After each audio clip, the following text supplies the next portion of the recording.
हुए हैं। मैं अपनी ओर से, अपनी पार्टी की ओर से, अपने सभी कार्यकर्ताओं की ओर से बाबा साहब को श्रद्धांजलि अर्पित करता हूं। क्लोज करना है। हमारी पार्टी ने बाबा साहब को और शहीद आज़म भगत सिंह को अपना आदर्श माना है। हम लोगों ने ये तय किया है कि उनके जीवन के संघर्ष से हम प्रेरणा लेंगे और उनके बताए हुए रास्ते पे कदम, उनके बताए हुए संदेश के मुताबिक हम आगे बढ़ेंगे। उसी दिशा में हम लोग पूरी कोशिश करते हैं अपनी पार्टी को भी चलाने की और जहाँ जहाँ हमारी सरकारें हैं उन सरकारों को भी चलाने की। हम देखते हैं कि किस तरह से आज के राजनीति में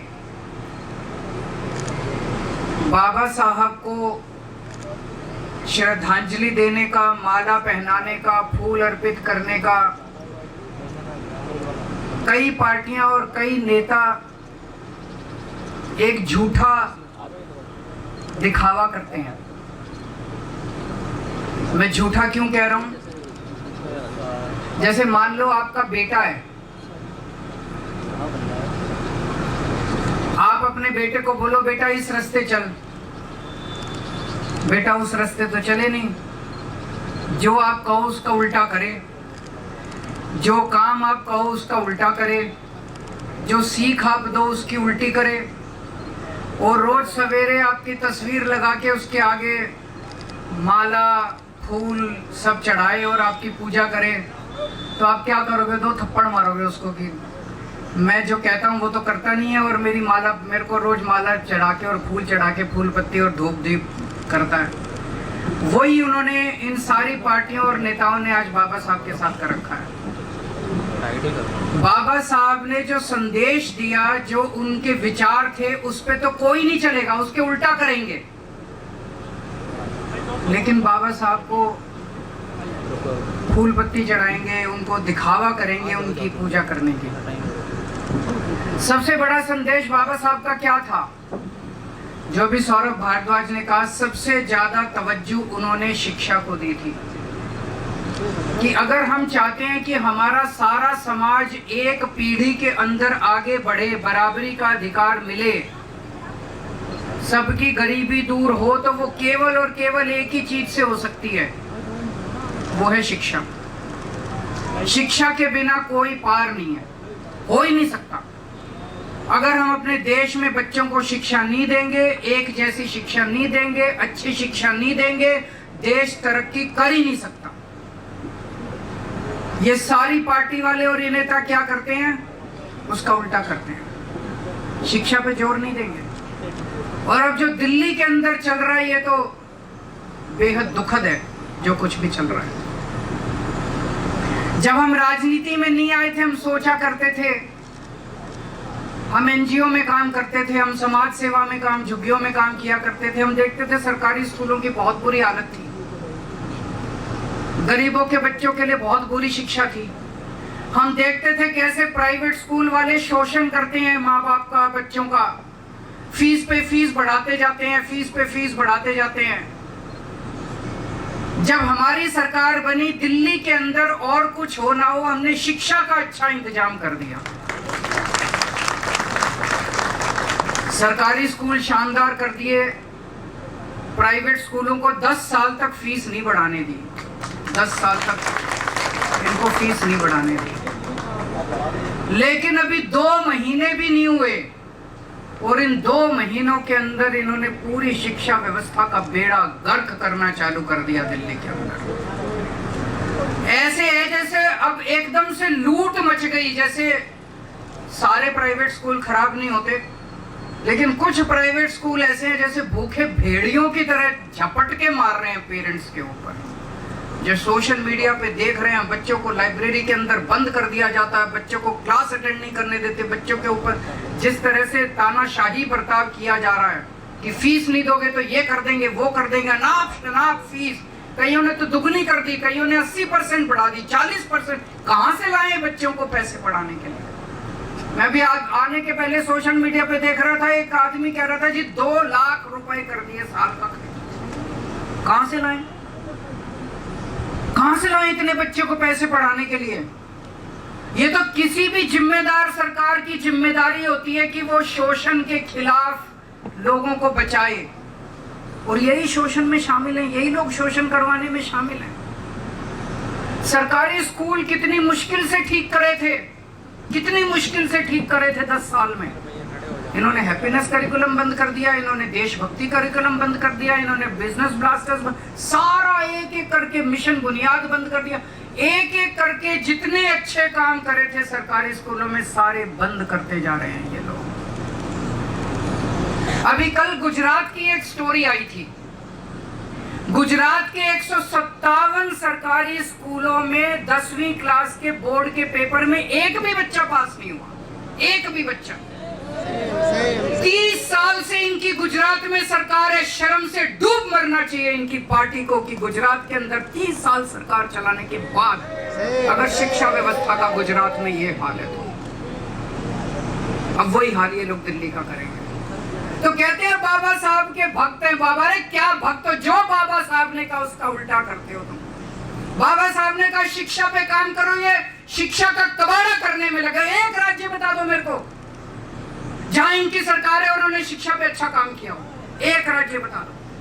कोई एक राज्य नहीं है जहां इनकी सरकार है और उन्होंने शिक्षा को ठीक कर दिया हो, एक भी स्कूल को उन्होंने ठीक किया हो। पहले मैं सोचता था 75 साल हो गए आजादी को, मैं यही सोचता था शिक्षा क्यों नहीं ठीक हो रही, क्यों नहीं ठीक हो रही। हमारे देश में इतनी गरीबी, इतनी अशिक्षा है। मेरे को लगता है कि अगर हमने शिक्षा व्यवस्था ठीक कर दी तो एक पीढ़ी में हम अपने देश से गरीबी दूर कर सकते हैं। मैं सोचता था क्यों नहीं हो रही, मुझे लगता था इनको करना नहीं आता, इनसे हो नहीं रहा। लेकिन जिस तरह से ये दिल्ली की शिक्षा व्यवस्था को बर्बाद करने में लगे हुए हैं, अब मैं पूरी तरह से कन्विंस्ड हूं कि जानबूझ के इन दोनों पार्टियों ने 75 साल में इस देश को अनपढ़ रखा है, जानबूझ के अनपढ़ रखा है। एक षड्यंत्र के तहत, साजिश के तहत इस देश को गरीब और अनपढ़ रखा गया। इन दोनों पार्टियों ने मिलकर रखा अपना वोट बैंक बनाने के लिए।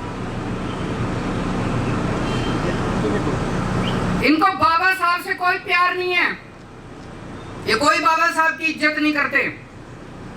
मजबूरी है कि बाबा साहब को इज्जत देने का दिखावा करना पड़ता है। और क्या मजबूरी है? वोट चाहिए इनको, एससी समाज के वोट चाहिए, इसलिए दिखावा करना पड़ता है इनको बाबा साहब की पूजा करने का, बाबा साहब की इज्जत देने का। बाबा साहब अम्बेडकर ने जब संविधान सभा के अंदर, कॉन्स्टिट्यूशन असेंबली के अंदर जब डिबेट चल रहा था, उस वक्त बड़ा कड़क बहस हुई थी कॉन्स्टिट्यूएंट असेंबली में। किसी ने कहा कि वोट देने का अधिकार सबको नहीं होना चाहिए, किसी ने कहा कि अनपढ़ लोगों को वोट देने का अधिकार नहीं होना चाहिए, गरीब लोगों को वोट देने का अधिकार नहीं होना चाहिए। यह प्रस्ताव आया केवल पढ़े लिखे लोगों को या इनकम टैक्स देने वाले लोगों को ही वोट देने का अधिकार होना चाहिए। आप सोच के देखो, अगर केवल अमीर लोगों को और पढ़े लिखे लोगों को वोट देने का अधिकार होता तो आज हमारे देश के अंदर गरीबों का क्या हाल होता, और दलितों का क्या हाल होता, और पिछड़ों का क्या हाल होता। ये तो नोच के जीने नहीं देते ये लोग, सांस नहीं लेने देते, पानी नहीं पीने देते आप लोगों को। अगर ये बाबा साहब लड़े थे संविधान सभा के अंदर, बोले नहीं, हर व्यक्ति को एक वोट का अधिकार हो।